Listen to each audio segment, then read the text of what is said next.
We're standing here on Dennis Fraker's property at the moment. It's being logged by Danny Hutchins. Yep.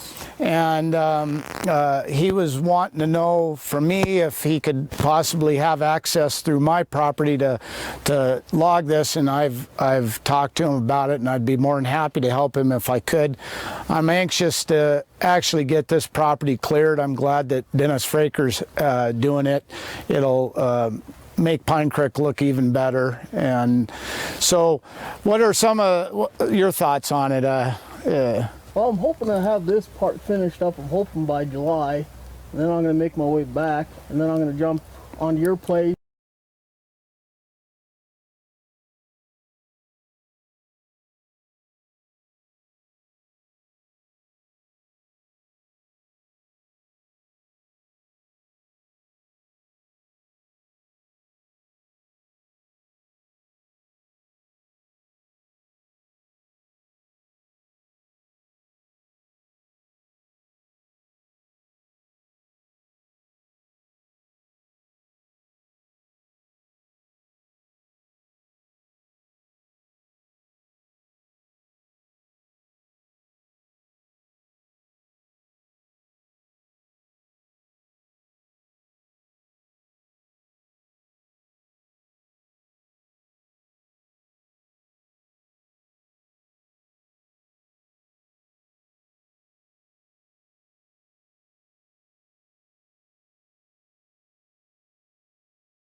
I'm standing here just out from my house, as you can see in the background.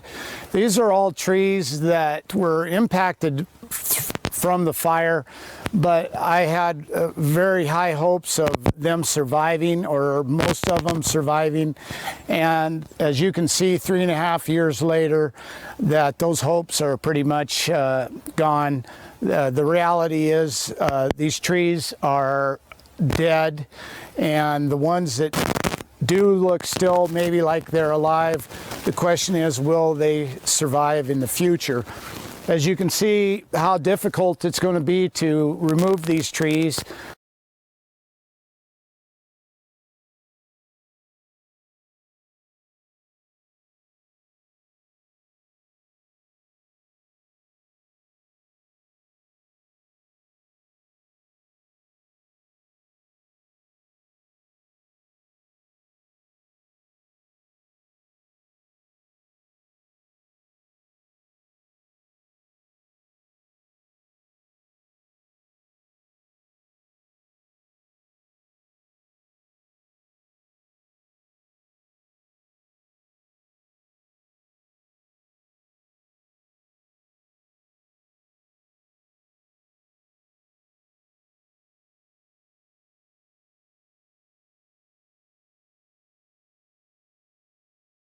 Right now we're standing basically somewhat in the middle of my property, and I just want to give an idea of how it looks from the center of it. As you can see, this ground is very unusual. It's very gullied and hilly, and it's not flat at all, which makes it more difficult to do anything with this land. The logger, when he came in, he used a skidder on it. He said it was the worst ground that he ever tried to remove trees from when he was doing it. And this kind of ground will tear up equipment quicker than anything, and that was one of his main concerns when he was removing trees from my property. Yeah, I was in town. It was about, I think, 1 o'clock, maybe, and I was just leaving town. I stopped by one of my sons. He had sharpened an axe for me, so I stopped by to pick it up, and he brought it out to me, and we were standing there, and I had the scanner on in my Jeep, and it came over the scanner. There was a fire out at the hollow. at the hollow as I knew it, the hollow. And I said, "Where's that?" And he said, "Mom, you know where it is. It's right there, where, right near home there." I could look down at that hollow where it started, and it was just coming up, roaring up through towards the highway. And so Clyde said to me, he said, "You know, Mom, if that fire crosses the road up here, you're going to be in trouble." Clyde tried to start a truck of Kevin's to get it out of the yard so I could get my car out of the garage. And Clyde said he didn't have time to get it going because the fire was coming in so fast. Yeah, I didn't know. I got in there and I didn't know what to grab. I stood and I was standing there, and Clyde come running in. He said, "Mom, you got to get out." He said, we got to get out of here. And he grabbed my arm, and I jumped in the Jeep and pulled out. And those 8-foot flames were coming across. I'll never forget it, right to my driveway. And we both hugged the almost into the borrow pit. Well, we almost got trapped in there. It came through across so fast. I didn't sleep any because I thought I thought the house had burned. I knew it had taken out everything else. We're over here at my mom's house. This is where I grew up. What happened is a power pole burnt behind us, right over there, and once the power company has to touch a residence or any building, that building has to be up to code, or else they cannot. They're responsible for the rehooking up of the power. And this is what's made my mom's house even today uninhabitable. I didn't know what was the matter with me. I just went to the chiropractor. And how many times did you go to the emergency room? Well, Lauren took me once to the emergency room, and then Clyde took me to the. And this was days after. Right. Following the fire. Right. Well, yeah, it just seemed like I didn't know what was the matter with me. So obviously we kind of got that straightened around with the chiropractor. It took a little bit, if I remember correctly. Right. Yeah. We got that straightened around. Well, yeah, remember I couldn't even fix myself stuff to eat.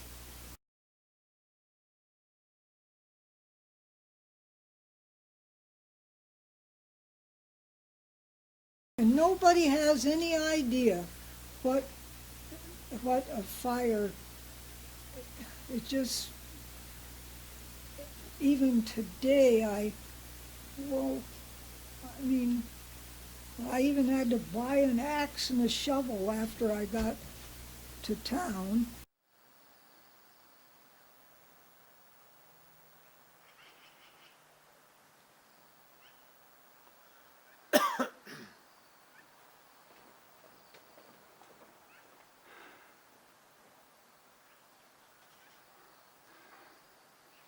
And I'm still just camping out here. Your hopes of going back to Pinecreek are still there? Well, I'd love to go back, but there's nothing there.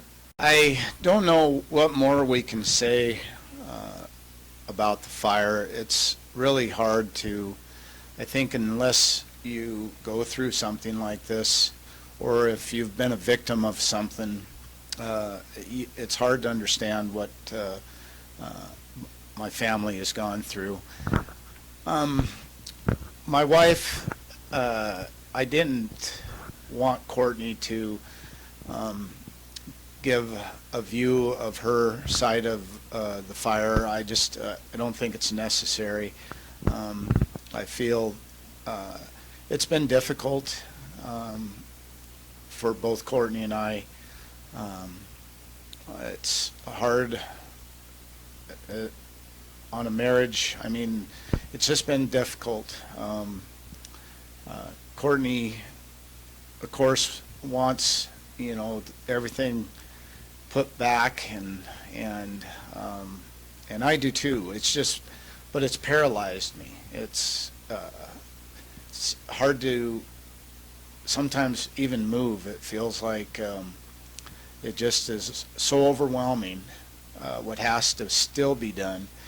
And we spent so many hours after the fire just working, cleaning up. I mean, you just can't understand what it was like.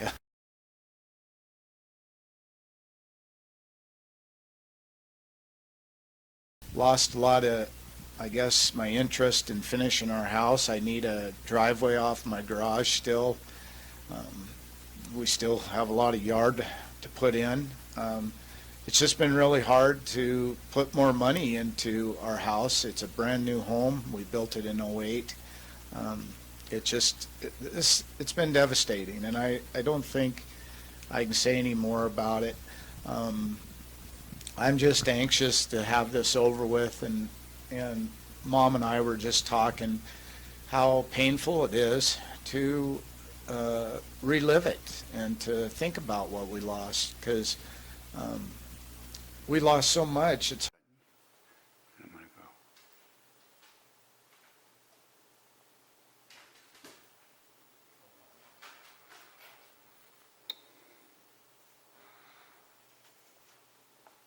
you know, I was thankful to walk back into our home, but there was a side of me too that actually wish at the time that the house would have burnt and we could have just walked away from the whole thing. This is something that has really physically and emotionally been hard on myself. And I know it's been hard on Mom. Okay, now you're looking down towards my mom's and my neighbors. I just am hoping that this comes out with the outcome of a fair process for everybody. I just, you could give me the whole amount of that sum that's sitting there that the insurance companies have put forth, and to me it still doesn't cover what we've been through. I never looked back at what we lost when the fire happened, or I couldn't have survived. I just kept going, and I know you did the same thing, Mom. You can't dwell on what's been lost, and you can't be bitter about it. It's just you take what's given to you, and you make the best of it, and I believe that my family has done that. The reason for this video and the aerial video is my hope is that it can bring the evidence forward to show what has happened to the people of our community here, the victims of this fire. And I truly look at us as victims. None of us asked for this. It is what it is. I've always believed in telling the truth. I expect my kids to tell the truth, and if their parents can't bring forth the truth, then how do we expect our children to do it? I hope that at the end that everybody that is a victim in this receives a just amount of compensation, the best that we only have so much to give to everybody. So I just hope that it's a just and fair process for everyone involved, and I just appreciate the time and effort put into this to try to help us out.